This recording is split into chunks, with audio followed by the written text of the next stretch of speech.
Hola, en la clase de hoy nos vamos a dedicar al procesamiento de imágenes satelitales, de imágenes raster. Estos son procedimientos bastante complejos, va a ser una clase bastante cargada de información.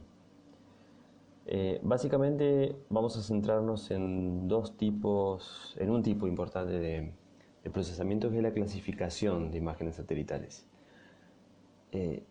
Vamos a relacionarlo un poco con análisis temporales y vamos a ver cómo evaluar también la calidad de las clasificaciones de manera muy sencilla. Van a tener adjunto con esta clase un material que les describo ahora. Esto que hay acá son una serie de recortes de imágenes Landsat 8 de 3 fechas diferentes. Son las bandas 2 a 7, no son todas las bandas de la imagen. Acá tienen una pequeña descripción de algunos conceptos referidos a la clasificación de imágenes que les sugiero que lean antes de ver la clase o de continuar con la clase. Esto que acá abajo es importante. Son archivos con información acerca de las condiciones en las cuales el satélite captó cada una de estas imágenes. Fíjense que coinciden las fechas, que es esta parte que está acá, las fechas de en cada uno de estos archivos coinciden con las imágenes. Si abrimos uno de estos archivos, vamos a abrirlo con otro programa.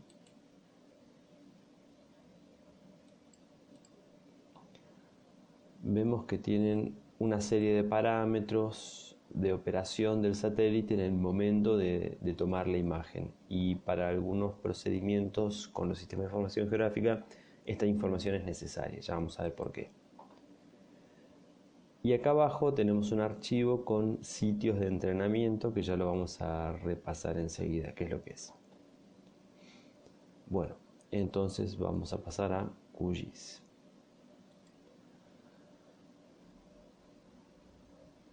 Les decía que les mando recortes de imágenes Landsat 8 de 3 fechas diferentes, y lo que van a recibir es algo como esto. Yo ya procesé varias de las fechas, 2 de las fechas, pero voy a repetir este procesamiento. Si vemos las imágenes, vamos a utilizar la herramienta para identificar y vamos a ver los valores dentro de la imagen: 6.889, 9.951. Estos valores son números digitales con los cuales Landsat 8 distribuye, digamos, la información, pero no son valores de reflectancia propiamente dichos. Son valores, es una escala que utiliza el sensor por cuestiones de comodidad, digamos, y de manejo de la información, pero no son los valores de la reflectancia en las distintas longitudes de onda. Por lo tanto, es recomendable para trabajar con la imagen convertir estos valores a valores de reflectancia, que es lo que vamos a hacer a continuación con un complemento que calculo que lo han instalado, que es el Semi Automatic Classification Plugin. Si lo instalaron, van a tener estos botoncitos, esta barra de herramientas acá, este panel que tengo yo acá al costado. Si no lo instalaron, creo que han tenido ya una clase o un videíto sobre cómo instalar complementos. Búsquenlo e instálenlo, porque lo vamos a usar ahora. Bien, entonces vamos a abrir el SCP, para decirlo más breve. Bien, esta es la ventana del Semi Automatic Classification Plugin. Bien, vamos a juegos de bandas, porque vamos a cargar las imágenes. Vamos a recargar para que reconozca las imágenes que tenemos desplegadas. Acá las vemos. vamos a seleccionar todas las imágenes apretando control, haciendo clic en este más, las sumamos a, digamos, el grupo de imágenes con el que vamos a trabajar, y acá está seleccionado Landsat 8, pero vamos a cambiarlo y a volver a seleccionarlo. Entonces ven que acá identifica el valor de la longitud de onda en el centro del espectro de cada banda. Ahora nos vamos a preprocesamiento, y en la lengüeta Landsat yo lo tengo cargado, pero vamos a repetir, vamos a buscar en la carpeta donde hayan instalado estos datos el archivo correspondiente a, en este caso, el 6 de junio de 2020. Lo abrimos y el programa va a tomar ciertos parámetros que necesita de ese archivo para convertir los valores digitales de estas imágenes en reflectancia. Tenemos que fijarnos que esté tildado esto, aplicar la corrección atmosférica 2.1 y nada más, y damos correr. Y acá tenemos que indicar una carpeta de destino. Lo dejamos correr el programa. Si bajamos esto, vemos que ahí hay una barra que nos muestra el progreso. Vamos a esperar un ratito, es bastante rápido. Bien, y ahora podemos cerrar. Ya acá mismo en la escala, en la barra de la leyenda de cada imagen, vemos cómo han cambiado los valores. ¿Sí? Acá teníamos entre, por ejemplo, 5.000 y 19.000, y acá tenemos todos valores decimales. Estos son valores de reflectancia. Si utilizo la herramienta de identificación ahora sobre esta imagen, vemos que son valores muy chiquitos. Estos son valores de reflectancia en cada uno de los longitudes de ondas correspondientes a cada banda. Para trabajar con imágenes de diferentes fechas es recomendable trabajar directamente con la reflectancia para que los valores sean comparables. Bueno, además de clasificar las imágenes, otra cuestión interesante con los rasters es que por ser grillas de valores, hay muchos procedimientos matemáticos que uno puede utilizar para procesar estas imágenes y para realzar cierta información de la imagen. Entonces no solo vamos a clasificar, sino también que vamos a ver un poquito el tema de los índices. Por eso a continuación lo que vamos a hacer es calcular un índice muy conocido, muy utilizado, por ejemplo en lo que es biología o en las ciencias agropecuarias, que es el N de Bailey. Es un índice de vegetación, que básicamente lo que determina es el nivel de vigor de la actividad fotosintética de la vegetación. Yo ya tengo un proyecto guardado. Bien, yo ya calculé el NDVI para 2 de las fechas, y les voy a mostrar ahora cómo hacerlo con la última fecha que me falta, y después las vamos a procesar estas imágenes. Entonces tengo acá una banda, la banda 5 y 4 de las imágenes del 6 de junio de 2020. La banda 4 corresponde al rojo y la banda 5 corresponde al infrarrojo cercano. En el instructivo que les adjunté tienen la fórmula para calcular NDVI, que es hay que dividir la resta de la banda de infrarrojo cercano menos la del rojo por la suma de esas dos bandas. El NDVI es uno de los diferentes índices de vegetación que existen. Hay muchos. El NDVI es el más común porque aparte es muy simple de calcular, pero hay un montón en realidad. Bien, entonces para poder obtener el NDVI a partir de estas imágenes, lo que tenemos que hacer es en el menú raster, abrir la calculadora raster. Bien, y ahora vamos a insertar la fórmula de NDVI. Vamos a poner un paréntesis y a continuación vamos a poner la resta de la banda 5, que es el infrarrojo cercano, menos la banda 4,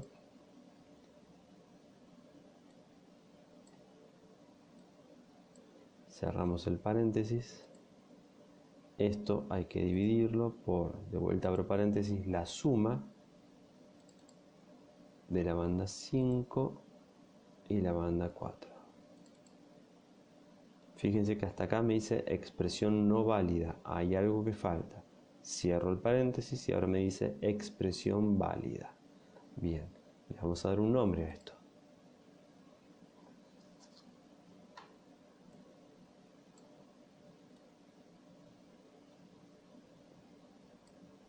Vamos a poner NDVI 2020-06 porque es de junio. Vamos a guardar, aceptar. Bien, y es muy rápido, ¿sí? Bueno, acá está en escala de grises. Yo ya tengo las imágenes que ya había calculado antes con una paleta acorde al NDVI. Los valores de NDVI van entre -1 y 1, donde 0 sería que casi no hay actividad fotosintética, 1 es una actividad fotosintética muy vigorosa y -1 serían superficies que no tienen vegetación.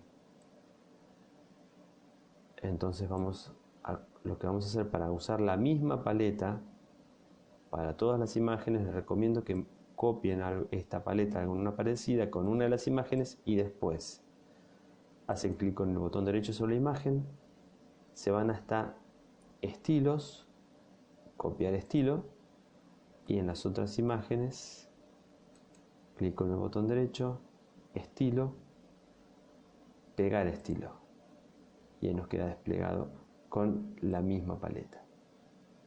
Bueno, vamos a hacer la prueba ahora de ver lo que ocurre a lo largo de... Entonces, repasemos esto. Tenemos una imagen de noviembre de 2019, una imagen de enero de 2020, pleno verano, y una imagen de junio de 2020. Entonces, en noviembre de 2019 ya estamos en primavera, pero todavía no ha iniciado la etapa de crecimiento intenso de los cultivos y la vegetación. Entonces hay zonas con un valor de NDVI importante, pero en general vemos que los valores son muy bajos. Para noviembre ya los cultivos están en pleno crecimiento y vemos como la imagen es totalmente verde, salvo en las zonas, por ejemplo, como esta, esto es la ciudad de Villa Mercedes.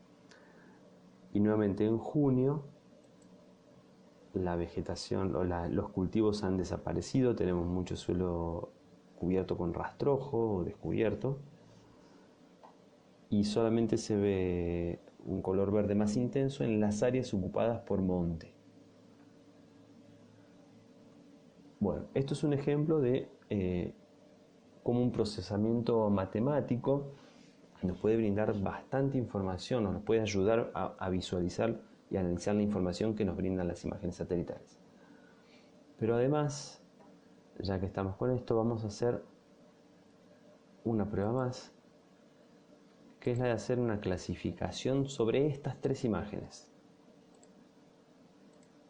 En el instructivo que les mandé, les explico que las clasificaciones de imágenes satelitales se dividen en dos grandes grupos: clasificaciones supervisadas y clasificaciones no supervisadas. La diferencia está en que la clasificación no supervisada lo que hace es analizar o separar la cobertura del terreno en grupos de acuerdo a las características espectrales de la imagen, simplemente por lo que el algoritmo detecta como matemáticamente diferente. O sea, el algoritmo de clasificación no supervisada agrupa valores o píxeles con valores significativamente diferentes unos de otros.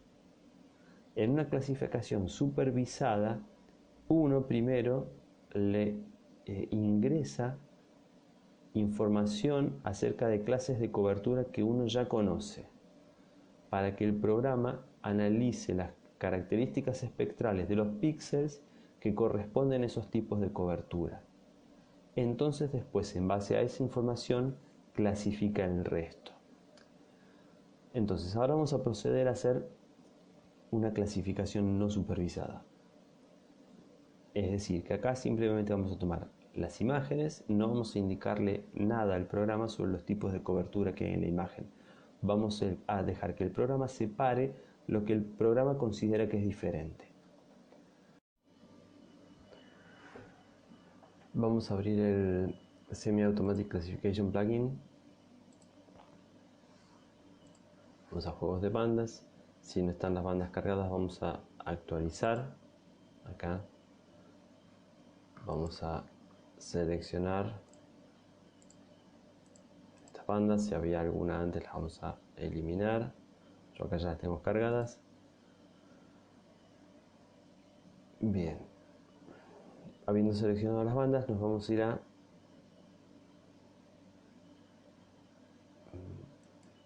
Band Processing.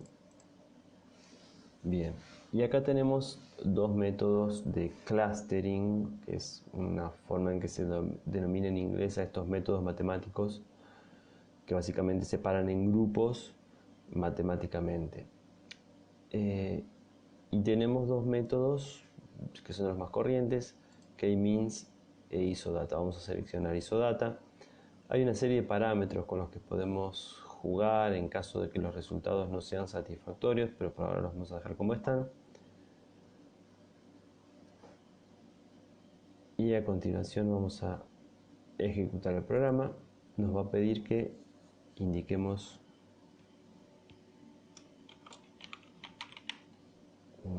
una ubicación y un nombre para el archivo de salida. Vamos a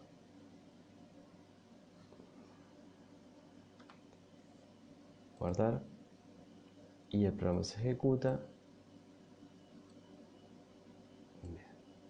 Como estos métodos generalmente implican una serie de iteraciones para ir reduciendo errores, vamos a ver que el programa va y viene, como que el progreso vuelve a cero cada tanto. Ahora hay que esperar que termine de procesar.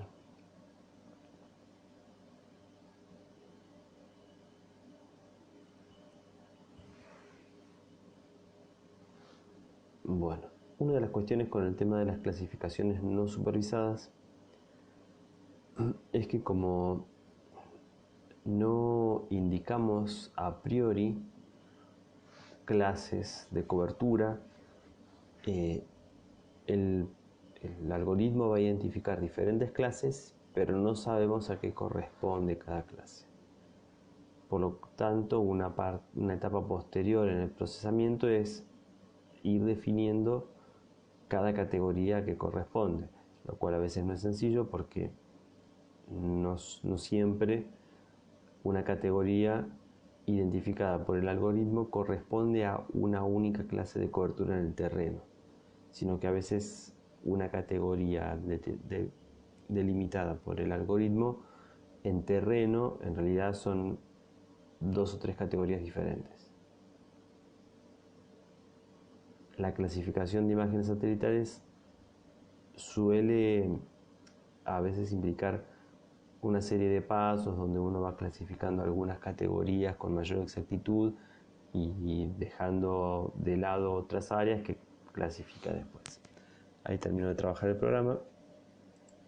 Bien, y esto es lo que ha determinado.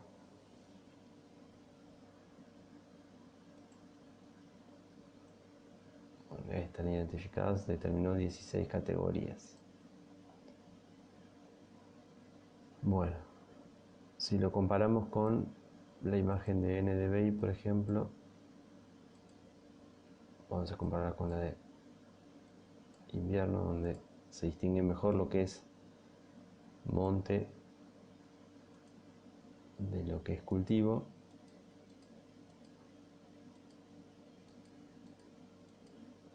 Bien. Vemos que en azul y en amarillo tenemos lo que sería monte. Hay algunas áreas de vegetación natural, lo ha identificado bastante bien. Y habría que ver qué ocurrió acá en esta zona urbana, donde pareciera que se mezcla un poco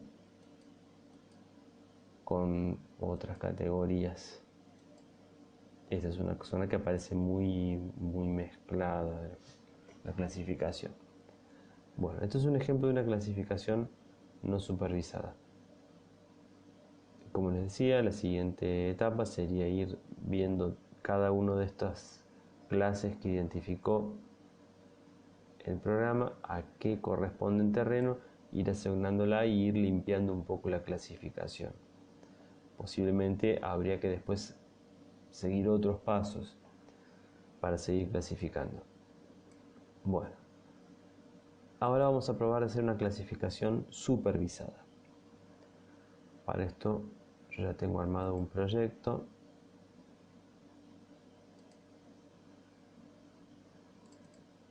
Donde tengo desplegado. Esto lo voy a borrar. Tengo los sitios de entrenamiento, que son categorías definidas a priori. Como ven, hay algunas que corresponden a cultivos, algunas que corresponden a montes, urbano. Esto acá sería agua.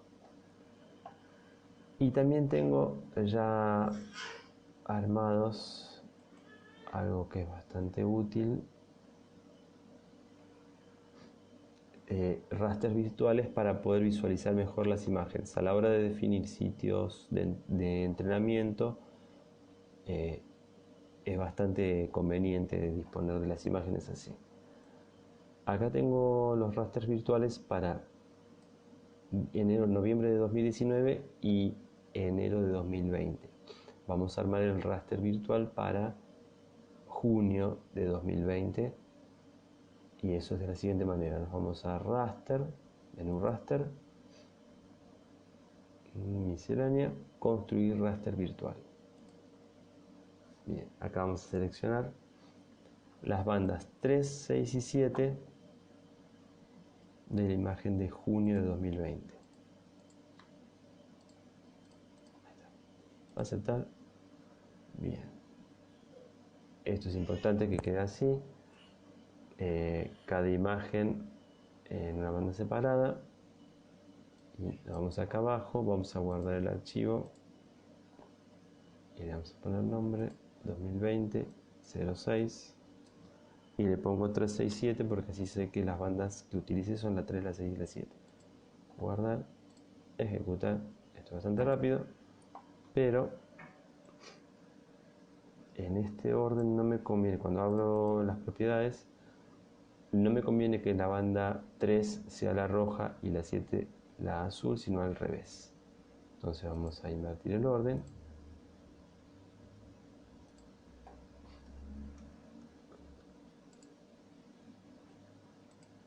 Y así queda mejor. Bien, entonces ahí tenemos junio 2020,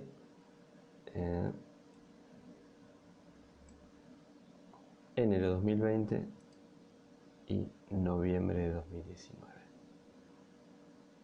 Bueno, entonces como decíamos, esta Esto nos permite delimitar mejor los sitios de entrenamiento, ver cuántos sitios nos conviene tener. A veces una misma clase de cobertura puede presentar ciertas variaciones en el terreno y por lo tanto es conveniente tener sitios de entrenamiento para esas dos variantes.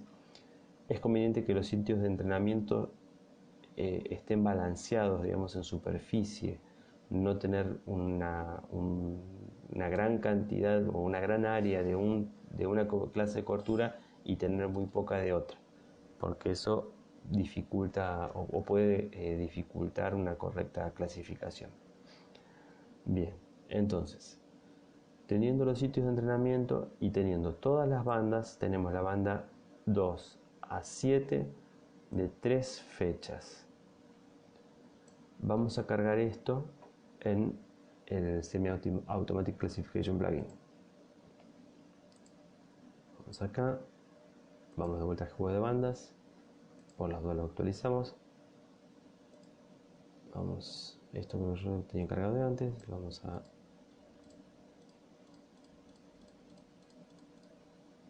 ir eliminando. ¿Sí?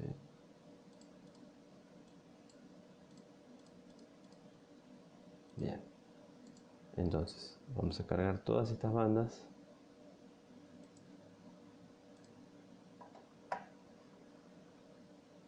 Para trabajar con ellas ahora.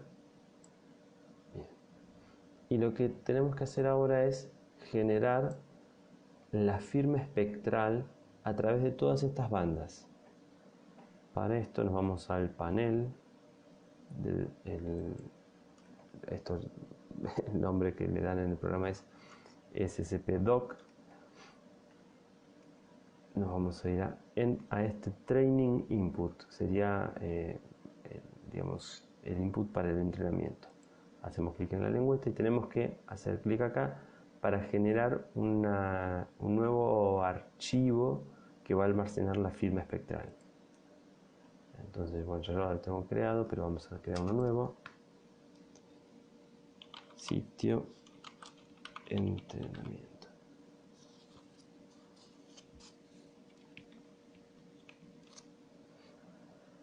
Guardar. Bien. Y ahora, de nuevo, en el Semi-Automatic Classification plugin, vamos a Basic Tools y acá vamos a importar firmas. Las vamos a importar desde el Jape con los sitios de entrenamiento. Entonces lo vamos a cargar, abrir, y acá este programa nos permite identificar clases y macroclases que engloban varias clases, pero no lo vamos a hacer eso ahora. Vamos a trabajar con clases directamente. Vamos a poner el mismo campo definiendo todas las clases y macroclases. Y acá hacemos clic en importar Jape. Bien, bueno, esto va a demorar un ratito. Lo que está haciendo ahora el programa es tomar todos los píxeles que corresponden a uno de los tipos, a cada uno de los tipos de cobertura que identificamos en el shape con los sitios de entrenamiento y analizar estadísticamente la distribución de los valores de esos píxeles para cada una de las bandas que introdujimos. Con eso, básicamente el programa lo que va a hacer es agrupar cada tipo de cobertura en un espacio multidimensional y después va a comparar cada píxel de la imagen con cada una de las nubes que se generan para cada clase de cobertura en ese espacio multidimensional.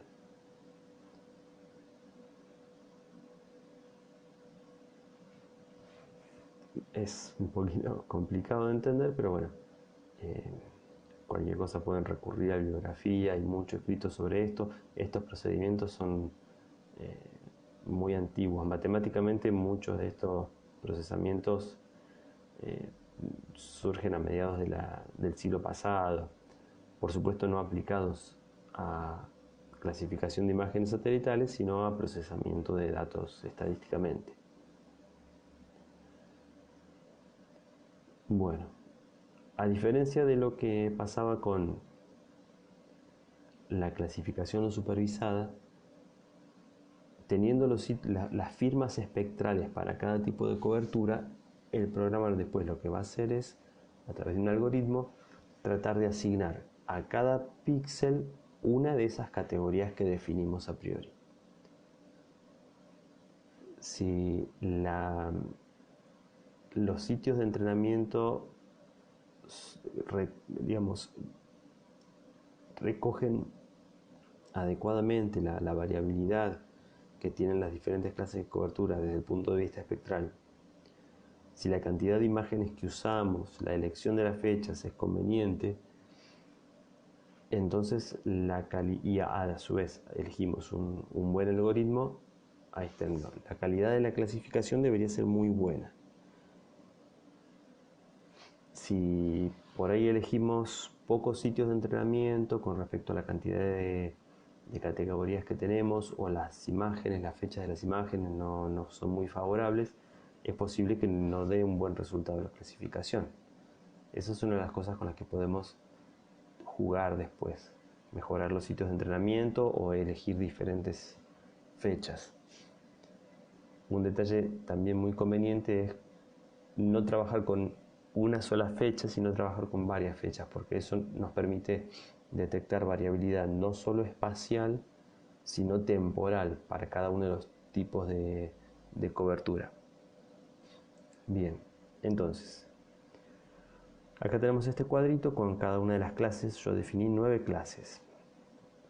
Vamos a seleccionar las clases y vamos a hacer clic en este botoncito acá que dice agregar las firmas espectrales seleccionadas al gráfico de firmas espectrales. Hacemos clic y acá tenemos el gráfico de firmas espectrales para cada una de las clases de cobertura que yo delimité a priori. Una cuestión interesante acá es que vemos que hay mayor contraste entre clases de cobertura en algunas de las bandas, y en otras no se comportan todas las clases de cobertura más o menos igual.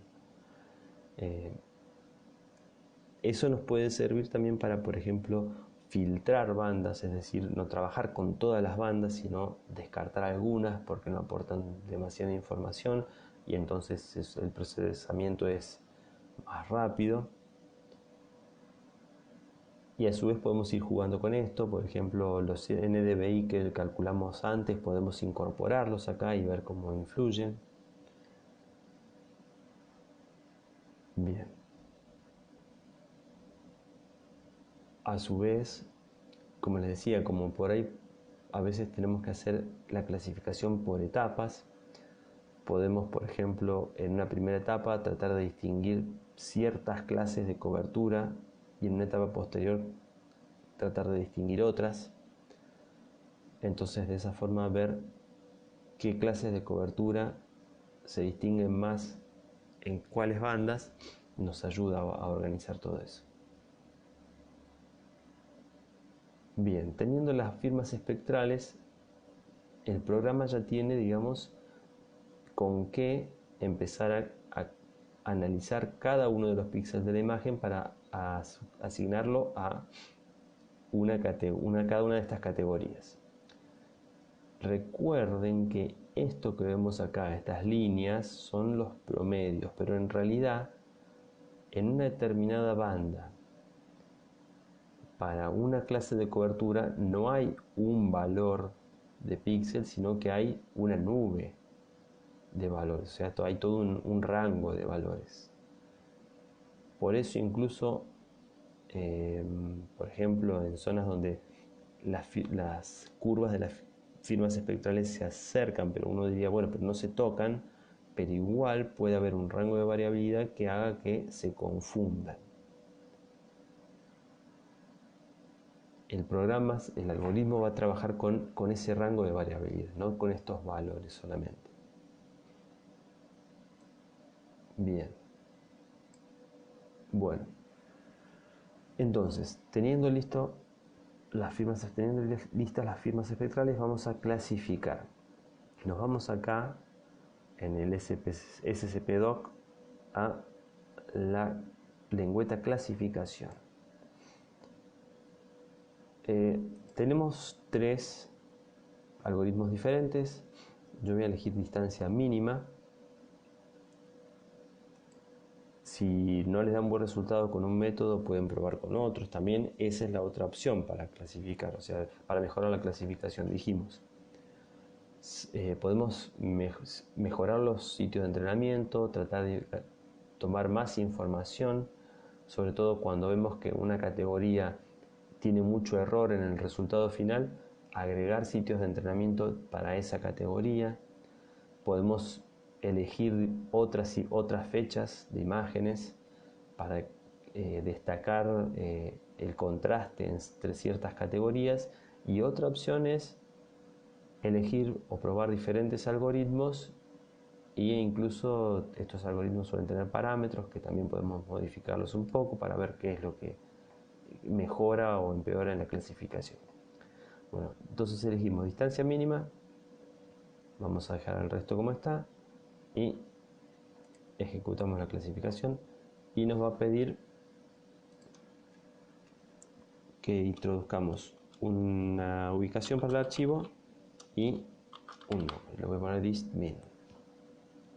Les recomiendo siempre en los nombres que pongan cómo obtienen el archivo. Cuanto más detalle mejor. Si por ejemplo hicieron algún juego con los parámetros, pueden agregar un guión bajo y poner el valor del parámetro que usaron, poner el nombre del algoritmo. Todo eso ayuda a después saber cómo uno obtuvo la imagen, la capa. También es bueno llevar un buen registro de cómo van haciendo, qué pasos van siguiendo para llegar a un determinado resultado. Bien, y ejecutamos. Esto creo que no va a ser muy demandante en tiempo. Bien, ahí está, listo. Bien. Y ahí están, como ven, las 9 clases que ya habíamos determinado. Veamos, comparemos la imagen clasificada con los rasters virtuales. El azul es un cultivo.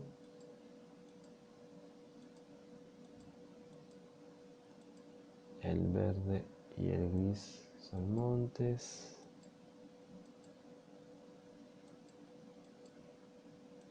Bueno.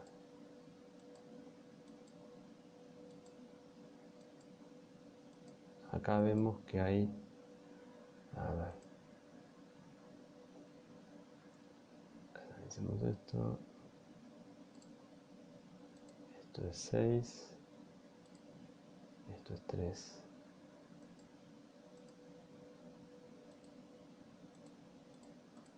Acá hay algo de error. Por ejemplo, esto que está indicado, a ver, no, está bien. 6, 3, bien. Bueno, hay 2 tonalidades de verde muy parecidas, pero eso lo vamos a cambiar. Vamos a hacer lo siguiente, para facilitar la visualización.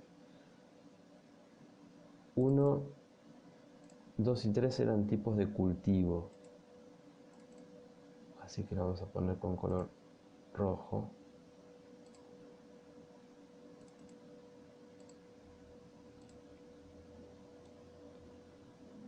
4 y 5 eran más bien praderas o pastizales, lo vamos a poner con un color verde claro.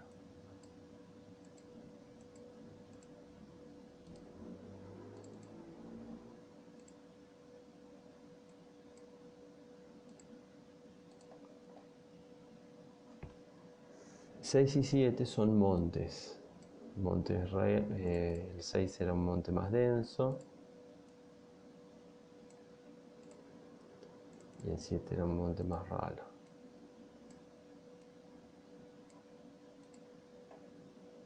El 8 es urbano y el 9 es agua. Bien, ahora sí.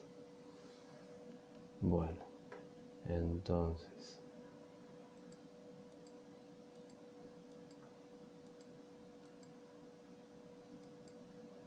así vamos jugando y vamos viendo a ojo.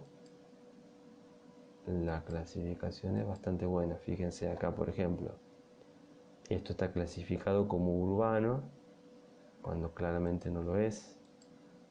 El mismo acá y acá. Acá tenemos esto clasificado como cultivo y en realidad es una playa de un río. Así que bueno, errores siempre suele haber. Después hay que ver cómo corregirlo. Pero más allá de esos pequeños detalles, en general la clasificación ha dado muy buen resultado. ¿Cómo corroboramos? O sea, esto es una zona muy pequeña y estamos viendo a ojo que la clasificación es buena. Pero ¿qué pasa si tenemos una zona más grande y no podemos analizarlo así a ojo, o queremos un dato más fidedigno de qué nivel de exactitud tuvo la clasificación? Lo que hay que hacer en ese caso es tener otro juego de datos como los del sitio de entrenamiento, delimitando otras áreas con las mismas categorías y compararlos con esta imagen, con la imagen clasificada. El mismo Semi-Automatic Classification Plugin nos permite hacer eso en esta sección de post-procesamiento. Yo voy a trabajar con el mismo vector que usamos. A ver, no lo tengo cargado. Acá. Lo cual con el mismo vector que usamos para el entrenamiento, porque no me tomé el tiempo de armar otro archivo, pero uno cuando toma los datos debería separar los datos en dos. Un juego de datos de verdad de terreno que se llama para entrenar el programa, y otra parte la debería guardar para hacer la validación o la evaluación del error. Entonces acá la imagen clasificada es distmin, sitios de entrenamiento, es el vector que tiene las categorías. En este caso son las categorías que usé para entrenar el algoritmo, que las voy a volver a usar, no sería lo correcto. Y categoría es la columna de este vector que tiene las clases de categoría. Y le damos correr. Acá nos pide que guardemos una imagen que va a tener evaluación, la exactitud de la clasificación. Le damos correr. Bien.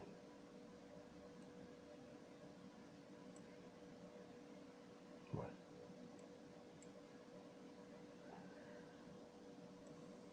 Y lo importante acá es esto. Esto es para todos los píxeles que están, digamos, que caen en el área ocupada por el vector que introducimos. Nos pone cuál era la categoría a la que correspondía ese píxel y cómo fue clasificado, ¿sí? Las columnas son la categoría real y las filas la categoría en la que fue clasificado. Y lo ideal sería que en general cuanto más coincidan, por ejemplo, acá tenemos 366 píxeles que correspondían a la categoría 1 y fueron clasificados en la categoría 1, pero tenemos 16 píxeles que correspondían a la categoría 1 y fueron clasificados en la categoría 3. Por ejemplo, para la categoría 5 tenemos 360 píxeles que fueron clasificados en la categoría 5, pero 26 fueron clasificados en la categoría 6, 5 en la categoría 7, 1 en la categoría 8. En base a esta matriz se calcula el nivel de error, y acá vemos también esto es muy interesante, el error de usuario y el error de productor. El error de productor es, básicamente nos dice cuánto fue clasificado correctamente, y el error de usuario nos dice cuánto de lo que vemos clasificado en una categoría corresponde realmente a esa categoría. Y acá tenemos el error general o la precisión total, que es del 90%, que es muy bueno, y un índice que se llama capa, que también evalúa el nivel de exactitud de la clasificación, y el valor de 0,88 también es muy bueno. O sea que a pesar de que vimos que hay algunos errores, en general la clasificación es muy buena. Lo que podemos ver es para qué categorías se presenta el mayor nivel de error y con qué se confunden esas categorías. Porque, por ejemplo, como tenemos varias categorías que corresponden a cultivos, si no me interesa distinguir entre cultivos, no me importa que se confundan los cultivos entre sí. Después lo agrupo todo como cultivo y no hay problema. Lo mismo habíamos dicho, tenemos un monte más denso y un monte más ralo. Si yo quiero tener la categoría monte, que se confunda el monte denso con el monte ralo no me perjudica mucho. Después lo agrupo todo como monte. El problema es si, por ejemplo, hubiera mucha confusión entre la categoría urbano y cultivos. Eso sí es un problema. O según el nivel de detalle que quieran la clasificación. Si yo quiero distinguir diversos cultivos con detalle, por ejemplo, quiero distinguir soja de primera, de soja de segunda, de maíz, si se me mezclan es un problema. Bueno, eso lo puedo analizar con estos errores, donde voy viendo categoría por categoría qué nivel de precisión. Por ejemplo, la exactitud de productor para la categoría 4 es bastante baja, 0,67%. Para la categoría 8 urbano, es 43% el nivel de exactitud. Para la categoría agua es 35% el nivel de exactitud de productor. O sea que vemos que esas categorías han sido bastante problemáticas en la clasificación. Incluso acá podemos fijarnos con qué se confunden más. También podemos ver la cantidad de píxeles en cada categoría, porque eso influye.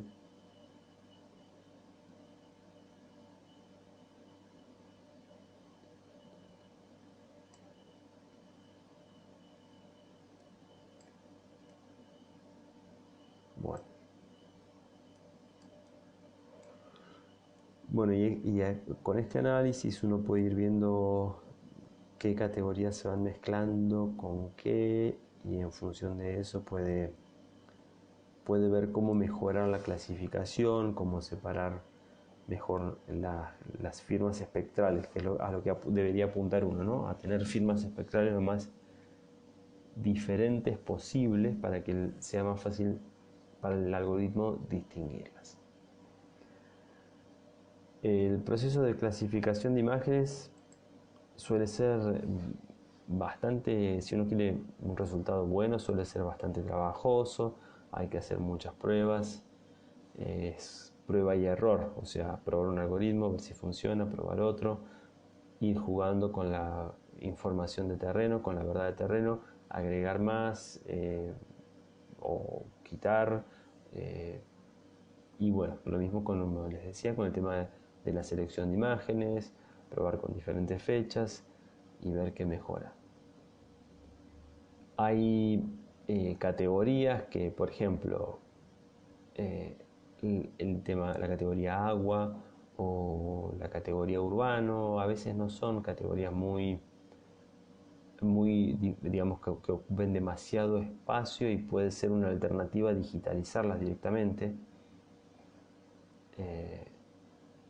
y no pretender demasiada exactitud en la clasificación en sí. Por ejemplo, si nos fijamos acá en la categoría urbano o en la zona ocupada por Villa Mercedes, vemos que hay mucho clasificado como monte y como pastura, y adentro incluso agua.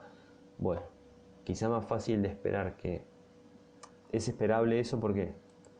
porque fíjense lo que es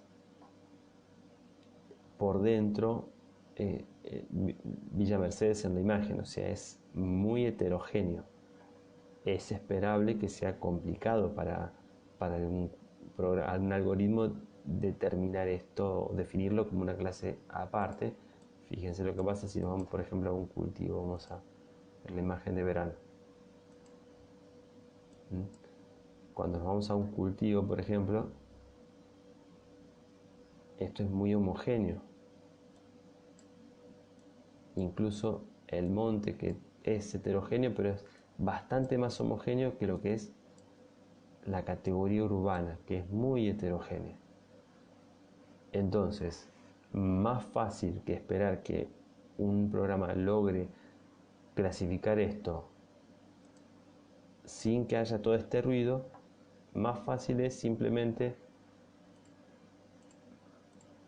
digitalizar el contorno de Villa Mercedes y asignarlo directamente a la categoría urbano. Bueno, entonces el resultado final de la clasificación va a ser una combinación de toda una serie de pasos que no quedan solamente en la clasificación en sí. Pero bueno, lo que quería mostrar acá era el proceso de clasificación más allá de los algoritmos y de la clasificación en sí. Lo interesante es ver que básicamente esto es un procesamiento estadístico que se basa en el hecho de que esto en esencia es una grilla de datos de numéricos que tiene una ubicación en el espacio, está georreferenciada, pero es una grilla de datos numéricos. Entonces hay muchos métodos de análisis que puedo utilizar para extraer información de acá, para generar nueva información a partir de esto, para visualizar mejor esta misma información, que se basan simplemente en eso, en analizar esto como números. Así que bueno, cuando ustedes tengan que resolver un determinado problema, no solo pueden apelar a las herramientas que los SIG brindan, sino que a veces su propia imaginación, su propio conocimiento de las matemáticas y del problema en sí, les pueden ayudar a generar un nuevo mecanismo para resolver el problema que no está contemplado en ninguna de las herramientas del programa, y por eso es muy interesante la opción que tienen sistemas de información geográfica abiertos como QGIS de programar análisis o herramientas de análisis que de acuerdo a las necesidades propias, porque justamente mucha gente termina imaginando procedimientos para resolver sus problemas que no están incorporados en el programa como una herramienta. Entonces programan la herramienta que necesitan a la medida del resultado que necesitan obtener. Bueno, creo que se ha hecho un poco larga la clase de hoy, pero bueno, es un tema bastante denso. Así que bueno, con eso terminaríamos todo por hoy. Hasta luego.